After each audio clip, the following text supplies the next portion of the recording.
Hi everybody, this video is sponsored by a contribution from Joanne, and she is sponsoring a video for another person at random. She wanted to contribute. Didn't have a story, but said use it for somebody else. So I picked one at random, and I have a story here from Meg, and here we go. Kind Ollie, in recent months, your exploration of this subject has been rather healing to my mother and I, as well as enlightening so that I might see my father in a different light. My parents were married for nearly 10 years when they divorced when I was 8. I am now 16, and as of November 2014, I had realized something within my father was a skill. My mother and I had never been terribly close, and I always felt a subconscious aura of hostility around her, although I now see the reason.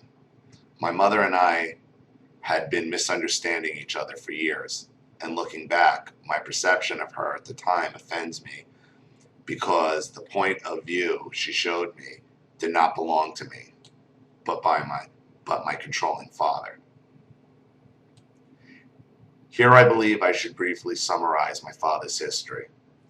He was born to a terribly lenient and generous mother, and thus discovering the Beatles, excelled at guitar, recognizing his skill as an instrument to gain gratification. Pun intended. From what he tells me, he was attractive to legions of women and envy-provoking to other men. I have found this to be true. He's always enjoyed referring to his past, as the streets were that of his childhood stomping ground. As the streets we frequent were that of his childhood stomping grounds, giving him ample opportunities to reminisce. At 17, he got his GED to play guitar for the band The Drifters. You may have heard the song Under the Boardwalk. This never came to fruition. He has never given me a reason for this. And he, now out of school, was living in the freedom land that was the music hippie scene of 1974, and had plenty of free time to take advantage of this. During this time, he joined a religious cult, and the women who were the leaders introduced him to a 16-year-old girl whom he married because he was proud he stole her from a friend of his. When he refers to this friend, he does so in a tone of nostalgia, but has never done so in resentment. This friend has never been included in such stories beyond these years. His parents supported them, and 2 years later they divorced.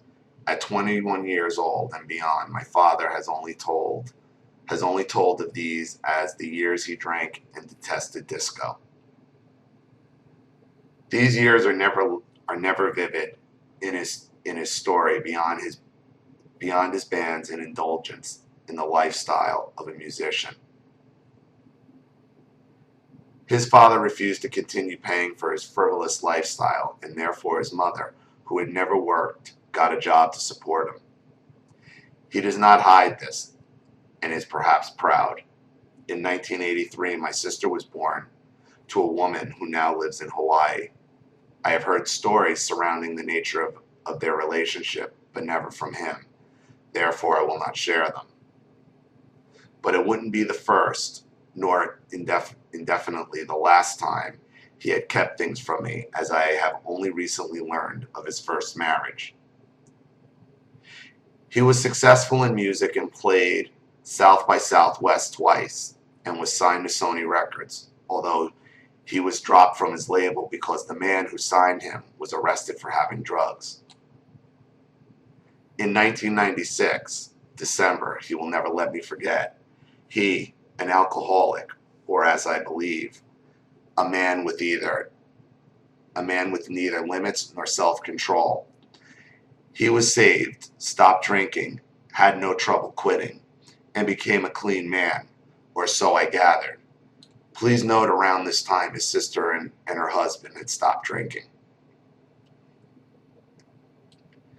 In 1998, he met my mother, who was 41 and had never been married, and therefore stood as vulnerable prey at a wedding for their family members.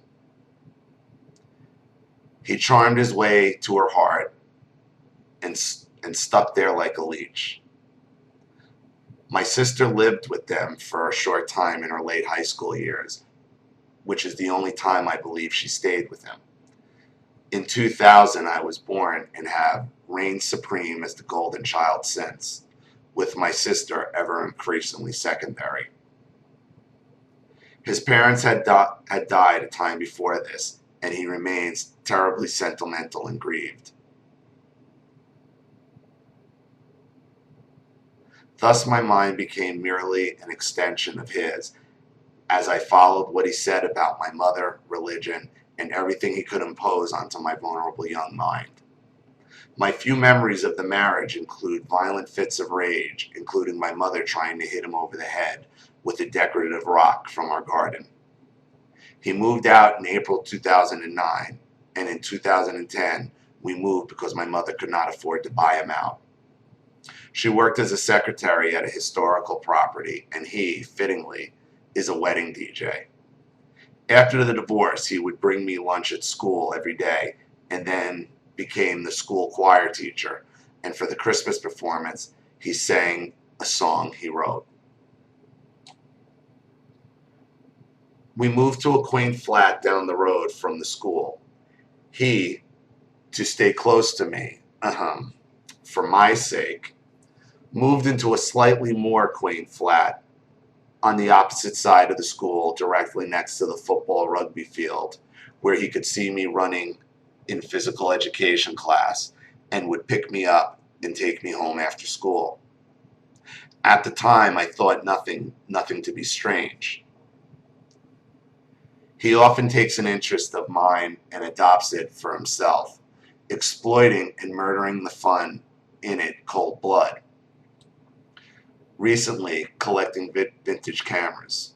I bought one, inquired about the film, him being old and my mother not remembering, and he begins to hunt for a camera himself, as if it was his idea. This, I feel, parallels with his decision to stop drinking when his sister did.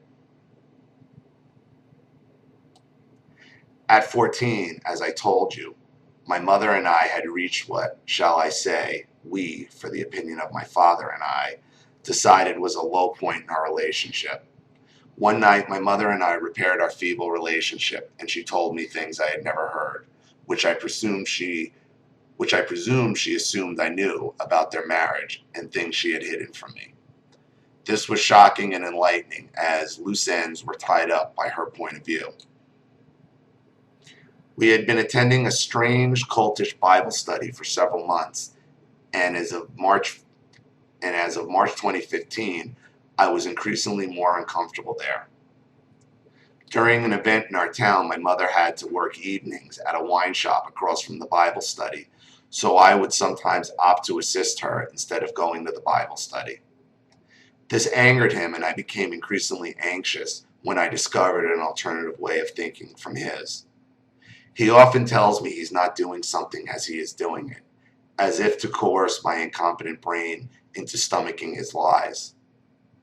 One night, he interrogates me on my views on religion, and he pleads, "I'm not grilling you." Several panic attacks and secret trips to the psychologist later, it is a Wednesday, I call my mother from class to inquire about what to do after school, when he will be expecting me to eat dinner with them. My mother conspires with me to pick me up from the back of the high school, although this fails as he saw her turn into the school from his flat.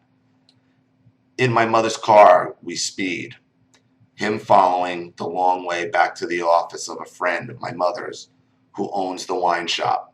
We hide in her office, which is hidden inside her bed and breakfast, until he goes across the street to the coffee shop in which the Bible study is located. We call him to discuss a new situation which will be implemented on pain of my request for my mother's full custody. Although this was never stated, I kept it as an option. I don't remember much aside from this being excruciating. A year later, he believes he has changed. In April, I had my fill of being trapped in a small town with little opportunity, especially in a school being smothered by him. Desperate, I asked my mother for help in this. She then tells my father, and he offers for me to live with my aunt. This was an exciting prospect for me until he stated he was ill from working in the small town and decides to move to the town in which I will be living. He wants to have a job in a flat here by September. Also, the school I will attend is the same he once attended. Furthermore, I will be living with his sister, in whom he is codependent. Perhaps uncharacteristic, or so I heard, of children of the narcissist.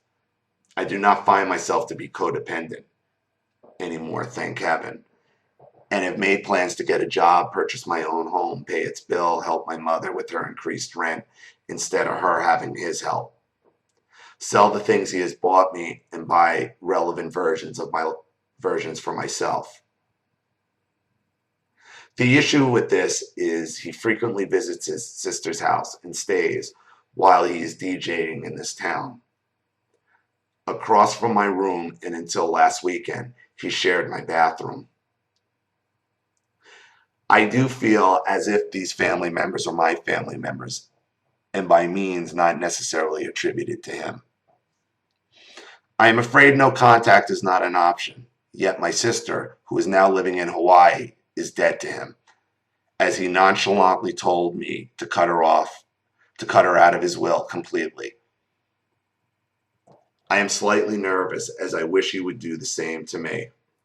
He will. He will.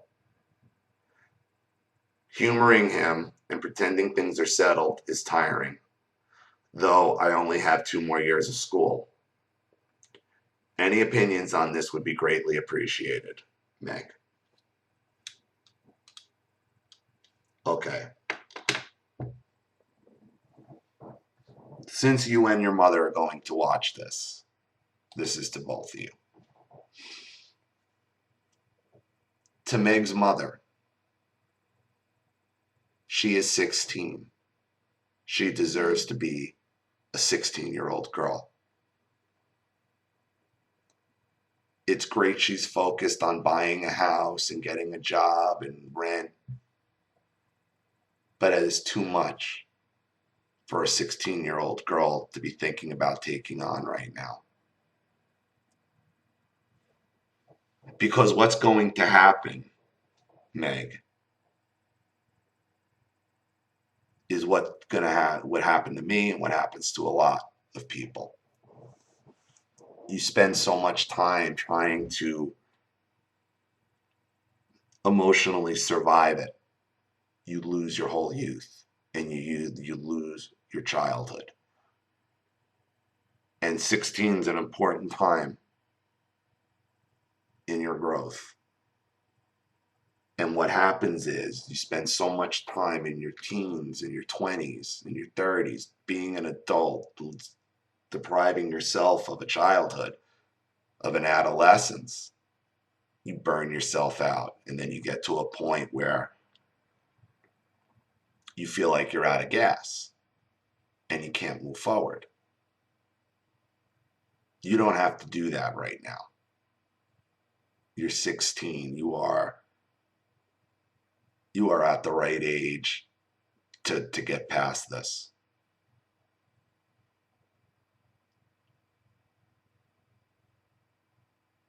This will only get worse, unfortunately, if you go to your aunt's house, because your father's going to live there. Your father's going to be up your ass. You know this. It'll be the exact same situation. Let me explain to you who your father is. Your father is a follower. He's a narcissistic follower with delusions of grandeur.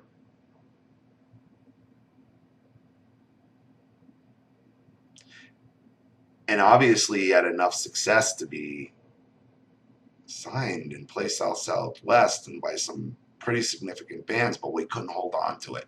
And it seems like it was always somebody else's fault. Think about how ridiculous that excuse is. The person who signed him got caught with drugs in the music industry in the 80s and somebody got offended. That was the music industry in the 80s. Drugs. Rock and sex, drugs, rock and roll. So you can't take him on his word on anything because he blames everybody else for his problems. That story makes zero sense. It's his own entitlement. It's his own baby boy personality, which is probably why he couldn't make it, couldn't cut it in the music industry.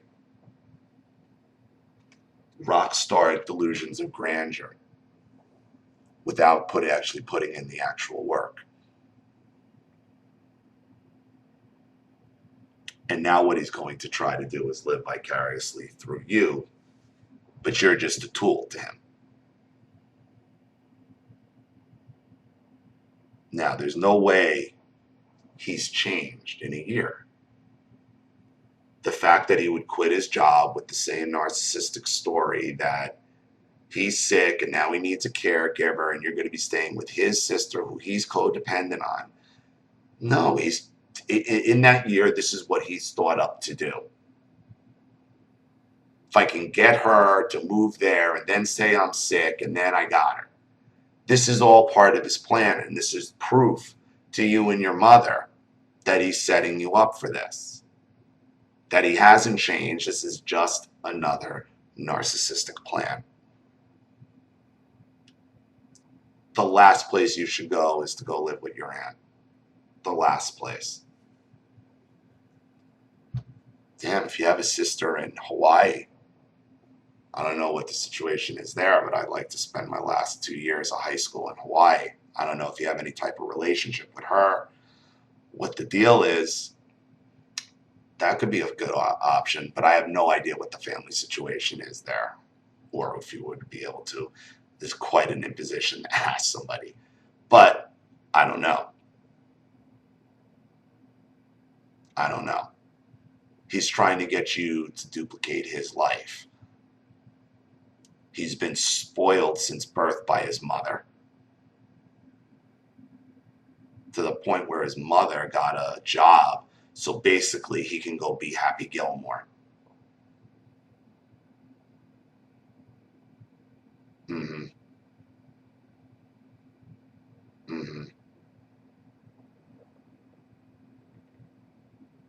That's who raised you, basically, Happy Gilmore.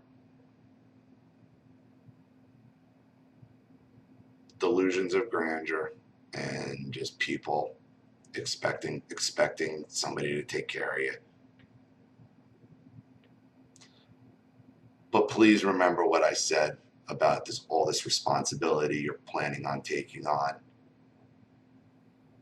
And Meg's mother, please hear my words here. Allow your daughter to finish out her adolescence and her teen years, away from this type of nonsense and manipulation. She's putting way too much on her plate at 16 years old. And she deserves to have a good last 2 years of high school, because this is an important time in her life. But it's very noble, Meg, that you would do all that. You would plan to do all that. But live your life a little first. So thank you for your story. I appreciate it. Thank you to Joanne, who made the contribution on Meg's behalf, not knowing it was Meg. I just picked this one randomly. I really appreciate it. And if anybody else would like to donate that way, if you don't have a story, donate for someone else. That would be a really cool thing to do as well. So thank you to everybody watching once again. Please leave any advice or opinions in the comment section below. And again, if you want your story read on the channel, you have a topic you'd like me to cover, or a narcissist you'd like to expose, you know what to do with the PayPal in my email link in the description box. I'll have the video right back to you. This is Ollie Matthews. Thanks for watching. See you all again soon. Bye, everybody.